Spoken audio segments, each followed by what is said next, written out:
1857 के प्रथम क्रांति में हिंदू और मुसलमानों ने एक साथ मिलकर अंग्रेजों के विरुद्ध क्रांति का आह्वान किया और लड़ाई लड़ा। इस विद्रोह से भयभीत होकर अंग्रेजों ने भारत में एक नए षड्यंत्र का सूत्रपात किया और इसे फूट डालो, राज करो की नीति का नाम दिया। इस षड्यंत्र के तहत उसने सबसे पहले हिंदुओं और मुसलमानों में फूट डालने के लिए सैयद अहमद खां को मोहरा बनाया। सैयद अहमद खान मुसलमानों को हिंदुओं का विरोध करने के लिए और ब्रिटिश सरकार का समर्थन करने के लिए मुस्लिमों को उकसाने लगा। अंग्रेजों ने अपने षड्यंत्र को सफल बनाने के लिए भारत में जितने भी प्राचीन हिंदू इमारतें जो मुसलमानों के कब्जे में थीं, परंतु ब्रिटिश सर्वेक्षण में वे हिंदू इमारतें सिद्ध हुई थीं, उन सबको मुस्लिम इमारतें घोषित कर दिया। इसी के साथ भारत में मुस्लिम तुष्टीकरण की नीति का प्रारंभ हो गया। परंतु जब इतने से भी बात नहीं बनी, तब अंग्रेजों ने भारतीय हिंदुओं के बीच भी फूट डालने के लिए काल्पनिक आर्य और द्रविड़ जातियों का आविष्कार किया और उन्हें एक दूसरे का विरोधी घोषित कर दिया। अंग्रेजों ने पहले उत्तर भारतीयों को आक्रमणकारी आर्य जाति और दक्षिण भारतीयों को द्रविड़ यानी भारत का मूल निवासी बताया। अपने इस नीति को मजबूती के साथ प्रचार प्रसार करने के लिए अंग्रेजों ने दक्षिण भारत में क्रिप्टो ईवी रामास्वामी पेरियार को अपना मोहरा बनाया। पेरियार ने धर्मांतरित ईसाइयों को साथ लेकर उत्तर भारतीयों के विरुद्ध जहर उगलना शुरू कर दिया और लोगों को भड़काने लगा। इधर मद्रास में जब एनी बेसेंट की थियोसॉफिकल सोसाइटी ने होम रूल आंदोलन प्रारंभ कर दिया और भारतीयों के लिए स्वशासन की मांग करने लगी, तो इससे अंग्रेजों में चिंता होने लगी।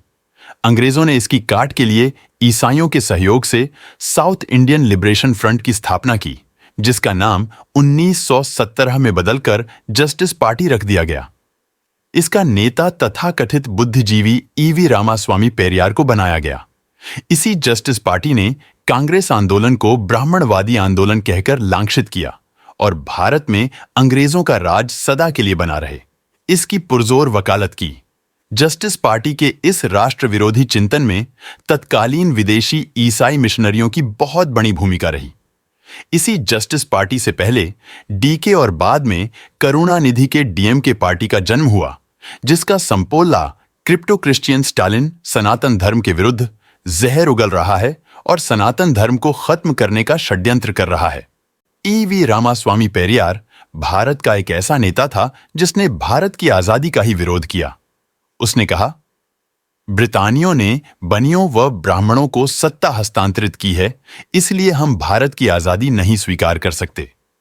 15 अगस्त 1947 के स्वतंत्रता दिवस को पेरियार ने शोक दिवस के रूप में मनाने का आह्वान किया। उसने ब्रितानियों के बांटो और राज करो की नीति के अंतर्गत प्रचारित आर्य द्रविड़ सिद्धांत पर आधारित उत्तर भारत और ब्राह्मण विरोध का आंदोलन खड़ा किया। पेरियार ने अपने पूरे जीवन हिंदू देवी देवताओं का सार्वजनिक अपमान किया। इतना ही नहीं, पेरियार की पत्नी मनियामाई ने रामलीलाओं के मंचन की निंदा करते हुए चेन्नई में रावण लीला का आयोजन किया। ईवी रामास्वामी पेरियार सिर्फ गांधी और कांग्रेस का ही विरोध नहीं करता था, बल्कि उसके अनुयायियों ने 1957 ईस्वी में भारत के संविधान को भी जलाकर भारत के अखंडता और संप्रभुता का विरोध किया। नवंबर 1957 को उसने अपने अनुयायियों से तमिल ब्राह्मणों को जड़ मूल से खत्म करने का आह्वान करते हुए उनके घरों में आग लगा देने का आह्वान किया। उसने कहा, यदि सांप और ब्राह्मण एक साथ दिखे तो पहले ब्राह्मण को मारो। ब्राह्मणों के नरसंहार के बार बार उसके आह्वान को देखते हुए जवाहरलाल नेहरू ने 5 नवंबर 1957 को मुख्यमंत्री के कामराज को पत्र लिखकर उसे पागल और खतरनाक अपराधी बताते हुए तत्काल उस पर सख्त कार्यवाही करने और उसे पागल खाने भेजने का निर्देश दिया। रामास्वामी पेरियार ने दक्षिण भारत को शेष भारत से अलग कर एक स्वतंत्र द्रविड़स्तान की मांग की। वामपंथियों के चिंतन में भी भारत 16 राष्ट्रों का समूह था और अंग्रेजों के जाने के बाद इसे उतने ही हिस्सों में खंडित हो जाना चाहिए था। इसीलिए दोनों ने ही जिन्ना के पाकिस्तान के सपने को साकार करने के लिए पूरा सहयोग दिया। यदि पेरियार ने हर तरह से अंग्रेजों की साम्राज्यवादी सत्ता के पक्ष में आवाज उठाई, तो भारतीय कम्युनिस्टों ने 1942 के भारत छोड़ो आंदोलन में ब्रितानी हुकूमत का साथ दिया। अगड़ी जातियों, खासकर ब्राह्मणों का धर्मांतरण करने में विफल रहे ईसाई मिशनरियों ने दक्षिण के गैर ब्राह्मणों के माध्यम से अपना उल्लू साधना चाहा। पेरियार का self respect movement, justice party और बाद में इन दोनों के विलय से खड़ा डीके मूवमेंट वस्तुत चर्च और ब्रितानी साम्राज्यवाद का संकर नस्ल है।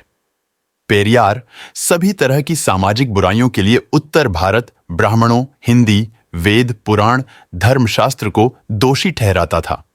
सामाजिक न्याय और वर्ण व्यवस्था के विरोध के नाम पर पेरियार ने स्वाधीनता आंदोलन का विरोध और देश के शहीदों का अपमान किया।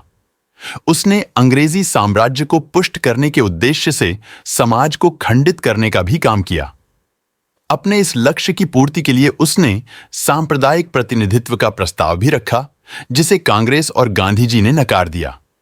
1937 में हिंदी के खिलाफ आंदोलन छेड़ने के उपरांत अक्टूबर 1938 को सलेम में आयोजित एक जनसभा को संबोधित करते हुए पेरियार ने कहा था, तमिलों की आजादी की रक्षा करने का श्रेष्ठ मार्ग शेष भारत से अलग होने के लिए संघर्ष करना है। रामास्वामी पेरियार ने जिन्ना के अलग पाकिस्तान की मांग का समर्थन करते हुए 1938 में इरोड में आयोजित एक जनसभा में कहा था, जिन्ना का विभाजन प्रस्ताव मेरे लिए आश्चर्यजनक नहीं है, क्योंकि मैं खुद भी पिछले 20 सालों से अलग द्रविड़ नाडु की मांग कर रहा हूं।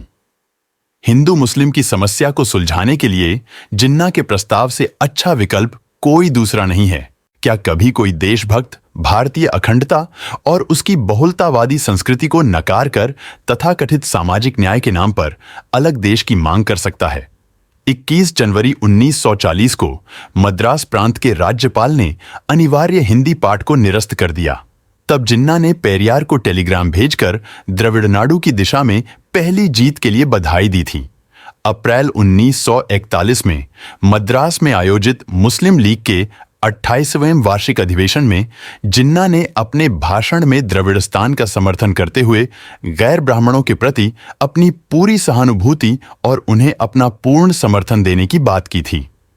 दिसंबर 1944 में कानपुर के एक सभा को संबोधित करते हुए पेरियार ने उत्तर भारत के गैर ब्राह्मणों से अपनी हिंदू पहचान छोड़कर खुद को द्रविड़ घोषित करने का आह्वान किया था, क्योंकि उसे भी मालूम था कि द्रविड़ कोई अलग जाति समूह नहीं बल्कि अंग्रेजों का षड्यंत्र मात्र है।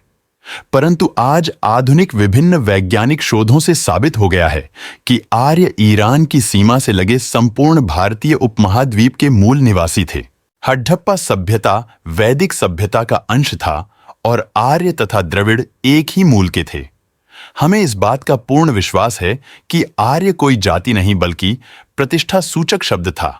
आर्य विदेशों में व्यापार और धर्म प्रचार के लिए गए थे, जिसमें कुछ वहीं बस गए, जिसका प्रभाव वहां के लोगों की सभ्यता और संस्कृति पर पड़ा, जिसके कारण ही धूर्तों ने आर्यों को विदेशों से आया घोषित कर दिया।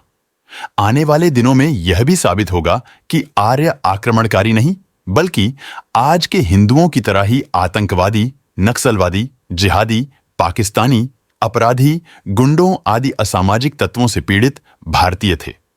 हमें उम्मीद है सरकार नई शोधों से उपलब्ध साक्ष्यों के आधार पर हम हिंदुओं के झूठ और मक्कारी से भरे साम्राज्यवादी वामपंथी इतिहास को कचड़े में डालकर सच्चे इतिहास को लिखेगी और भारत का गौरवशाली इतिहास फिर से पुनर्जीवित होगा। मित्र, वीडियो अच्छा लगा हो तो लाइक करें, शेयर करें और सब्सक्राइब करें। जय हिंद।